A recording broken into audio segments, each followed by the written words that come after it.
Alors, on va débuter avec une série de petites expériences sur le triangle de feu.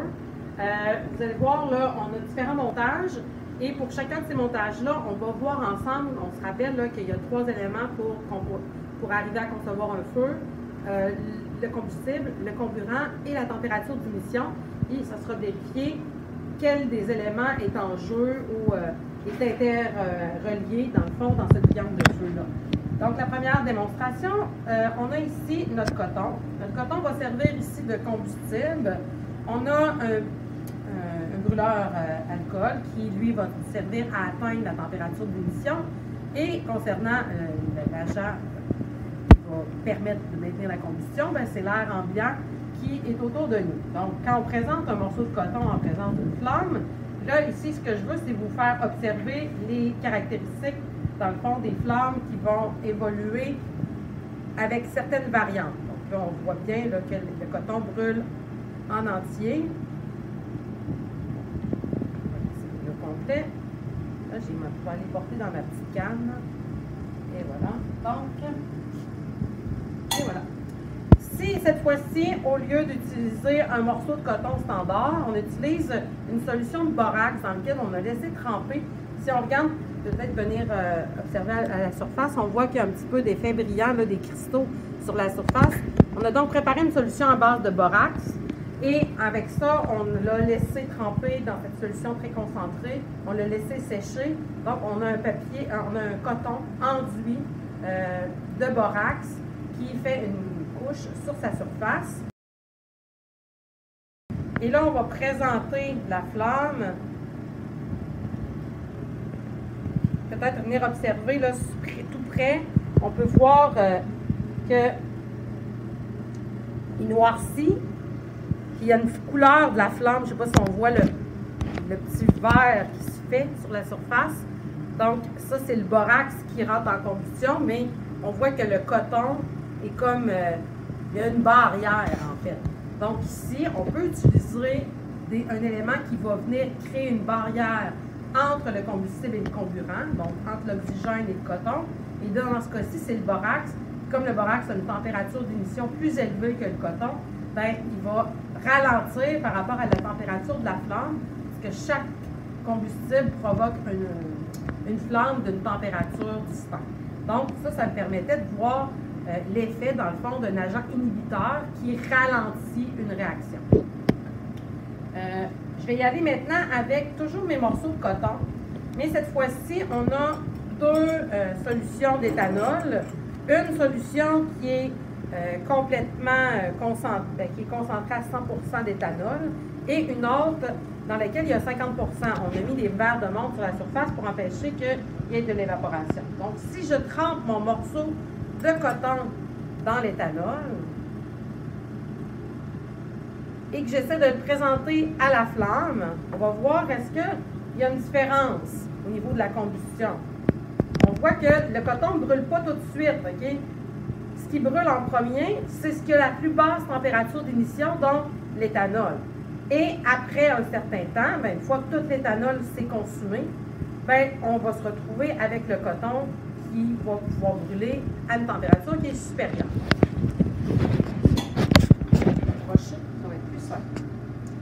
Ensuite, si je reprends à nouveau un morceau de coton, mais que cette fois-ci, au lieu de le tremper dans l'éthanol à 100%, je vais plutôt utiliser un éthanol qui est mélangé moitié eau, moitié éthanol. Donc, est-ce que ça va venir changer? Est-ce que vous avez une idée? Est-ce que ça va brûler de la même façon? Ou est-ce que ça ne brûlera pas? Ou est-ce que ça va brûler, mais avec 3 temps de combustion, selon vous? Donc, si je présente, on voit une couleur de flamme qui n'est pas très prononcée. Et une fois que tout l'éthanol a brûlé, le coton ne brûle pas. On se retrouve avec un coton mouillé. Donc l'eau, on l'utilise pour éteindre les incendies, devient l'élément barrière qui a une température qui rehausse la température à laquelle la combustion pourrait se faire, donc fait en sorte que le coton ne brûle pas. On poursuit toujours avec l'éthanol, la flamme et cette fois-ci, au lieu d'utiliser un coton standard ou de le tremper dans l'eau et l'éthanol, je vais reprendre un coton sur lequel il y a un enduit de borax Je vais le tremper dans une solution d'éthanol et je vais le représenter près de la flamme. Et là, la particularité, c'est que le mélange d'éthanol avec le borax va provoquer une couleur de flamme qui est caractéristique. En fait, le sel de borax, quand il s'enflamme, il produit une teinte verte. Mais encore là, on peut remarquer qu'il a quand même permis de créer l'effet barrière de tout à l'heure. Alors, nous allons travailler cette fois-ci avec du potassium. Là, vous allez me dire, oui, mais pourquoi, madame, il y a l'air d'avoir une solution dans ce contenant? Le potassium est très peu stable dans l'air ambiant, donc on le garde à l'intérieur d'une solution voyons, je cherche mes mots. Nous devons avoir une substance qui va créer un effet barrière. Et là, ici, on va le trancher.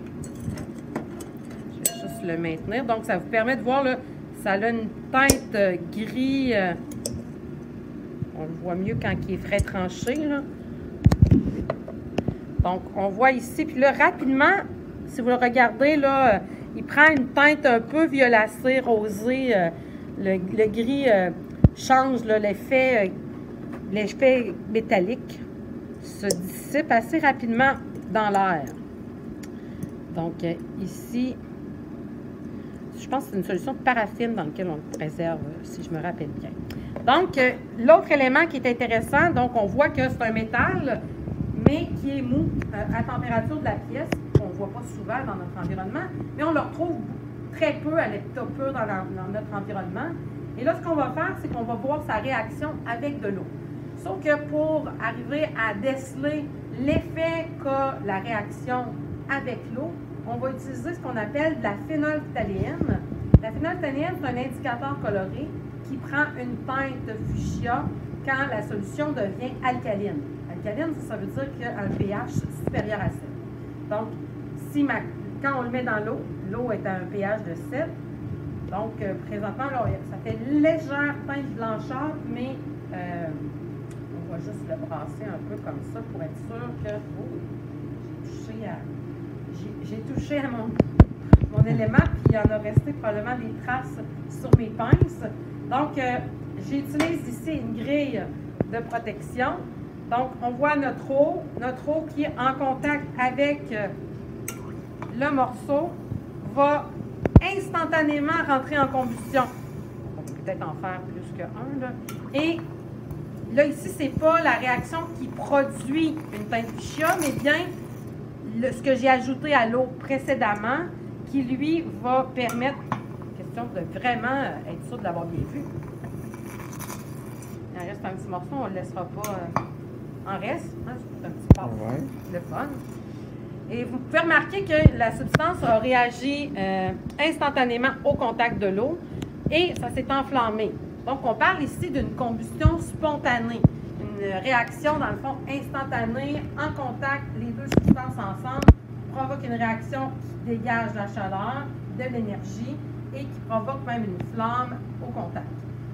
Ce que ça provoque aussi, c'est la présence d'une substance basique qui va changer le pH de l'ensemble de l'eau, ce qui fait qu'on peut le déceler grâce à la phénylphthaléine. Si je n'avais pas mis cet élément-là, l'eau serait restée translucide, mais je n'aurais pas pu détecter l'effet d'un changement de pH de l'eau. Donc, cette substance-là, dans la nature, on la retrouve dans les roches, on va la retrouver dans différents éléments sous forme de composés, donc deux atomes unis ensemble de nature différente. Ce qu'on ne voit pas à l'état pur, ça prend un procédé pour arriver à l'extraire. Voilà. Alors, cette fois-ci, montage dans lequel on a du vinaigre commercial et on a ici de l'acide acétique concentré. Donc, ce qu'on trouve à peu près à 10-12% dans le vinaigre commercial, ben, on va le retrouver ici à 100% de concentration. C'est pas comestible, là, contrairement à ce qu'on utilise pour faire nos vinaigrettes. Okay? Donc, le CH3COH, ça se trouve être du vinaigre. Et là, celui-ci est à température pièce. Donc, on peut aller placer le thermomètre dedans pour que vous ayez un indicatif visuel. Puis ici, ben là, on a parti la haute parce que le vinaigre, ça produit des odeurs. Hein? Puis l'odeur, on ne veut pas qu'elle soit propager dans toute la pièce parce que très concentré.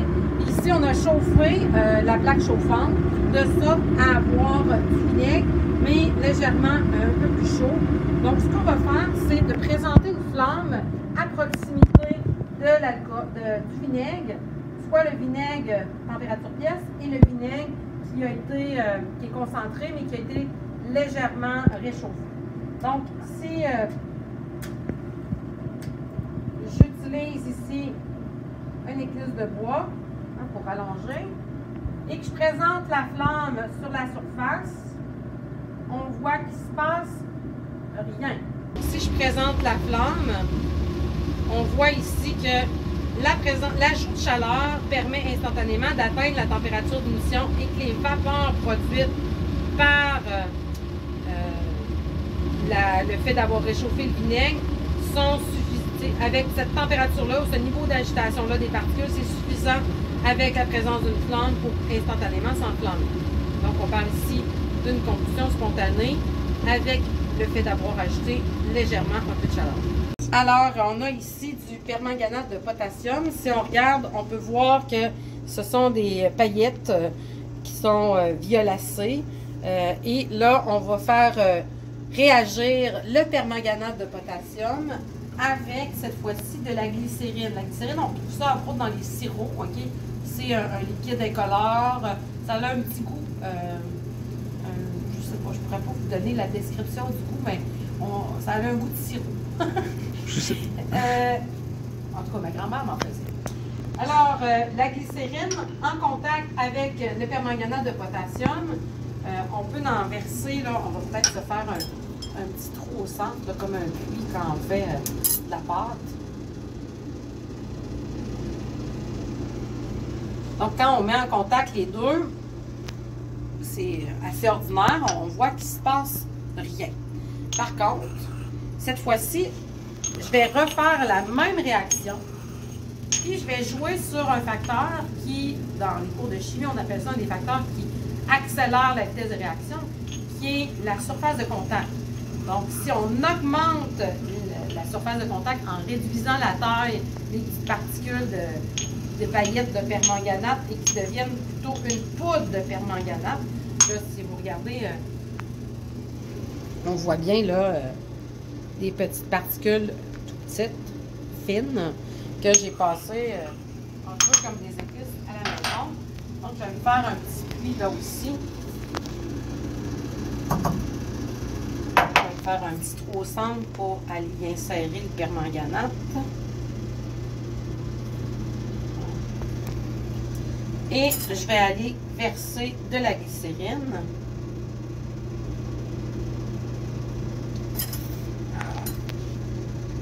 Puis on va attendre quelques instants.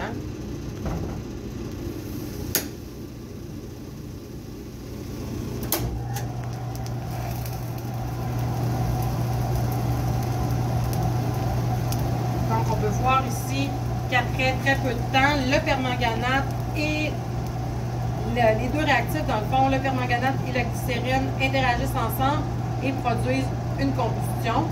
Donc, il n'y a pas besoin d'ajout d'une flamme.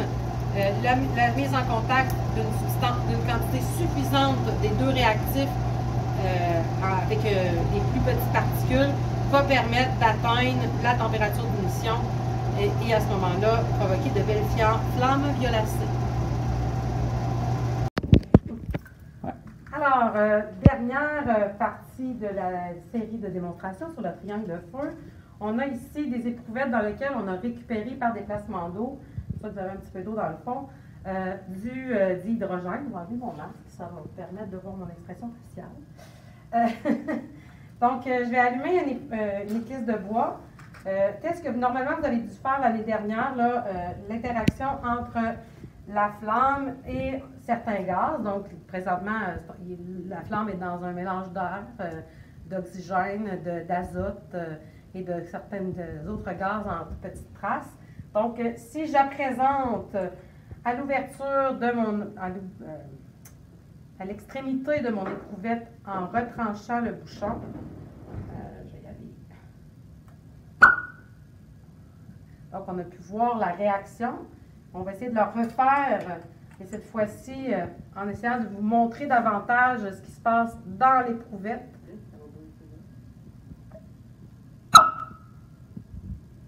Bon. Donc, on a pu voir ici la réaction avec la flamme et le gaz qui a créé une détonation. Donc, c'est pas ça ne s'enflamme pas, mais ça provoque une détonation. Et si on regarde sur la paroi de l'éprouvette, on voit qu'il y a des gouttelettes d'eau qui se sont formées.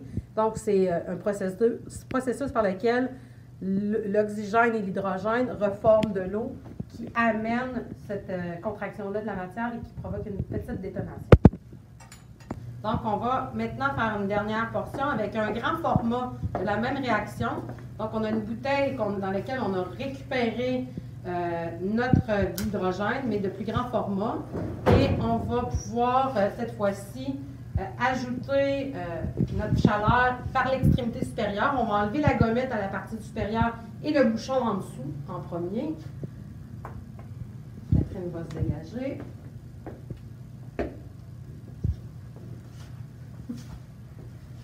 On va voir ici une petite flamme, mais présentement, il y a un mouvement de convection à l'intérieur de la bouteille qui va amener le taux de mélange requis pour que le rapport entre hydrogène et oxygène permette, dans le fond, à la réaction de s'enclencher. On attend quelques secondes.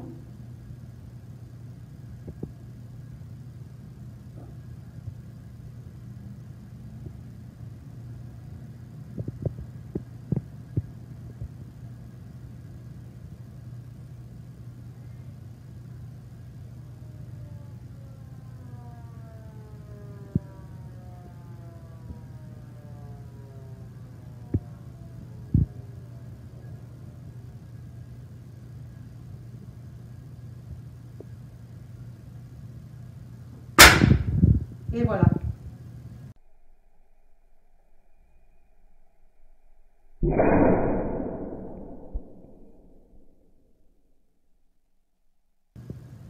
On peut aller zoomer là, sur le bord de gouttelettes d'eau qui se sont formées sur la paroi intérieure.